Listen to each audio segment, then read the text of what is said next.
device being lost. D3D device was not available to ascertain dxgi cause. Close quote dot is a Direct3D D3D device lost error in a UE4-based game, specifically Wuthering Waves in your case. This usually occurs due to a GPU or driver-related issue or instability between Unreal Engine and your hardware. Advanced fixes for Wuthering Waves D3D device lost error. 1. Turn off overclocking, GPU, CPU, RAM. If you're using MSI Afterburner, Ryzen Master, or Intel XTU, disable all overclocks and try again. Even minor GPU OC can cause D3D loss errors in UE4 games. 2. Update reinstall GPU drivers. Use DDU, display driver uninstaller, in safe mode. 1. Download DDU to /me.wagnerdsoft.com/ please open your app to see this link. 2. Boot into safe mode. 3. Run DDU, clean and restart. Reinstall latest drivers from NVIDIA www.com/downloadindex.aspx. Please open your app to see this link. AMD, hatemsheet.amd.com/support. Please open your app to see this link. DirectX 11 mode. Force DirectX 1212 causes issues.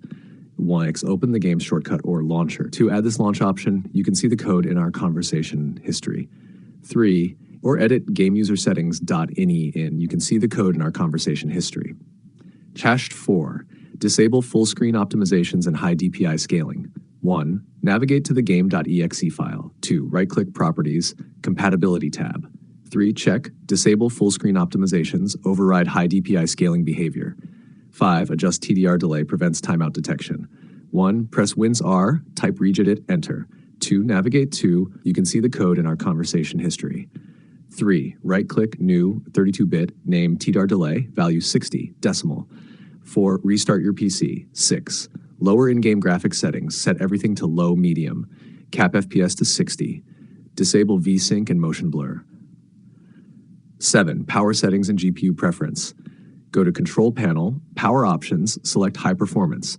In NVIDIA Control Panel, AMD software, set wutheringwaves.exe to use high-performance GPU. 8, disable Windows Game Mode and Xbox Game Bar. Settings, Gaming, Game Mode, turn off. Settings, Gaming, Xbox Game Bar, turn off. Optional, Advanced. 9, disable background overlays. Disable Discord overlay, NVIDIA GeForce Experience overlay, Steam overlay, Razer Cortex, MSI Afterburner overlay, etc. 10, check for hardware issues. Run GPU-Z or HW monitor to check. Temperature, keep under 85 degrees Celsius. Power delivery issues. Use OCCT or Furmark to stress test your GPU. If all else fails, try these. Run the game as administrator. Reinstall the game on a different drive, preferably SSD. Clean boot windows to ensure no interference.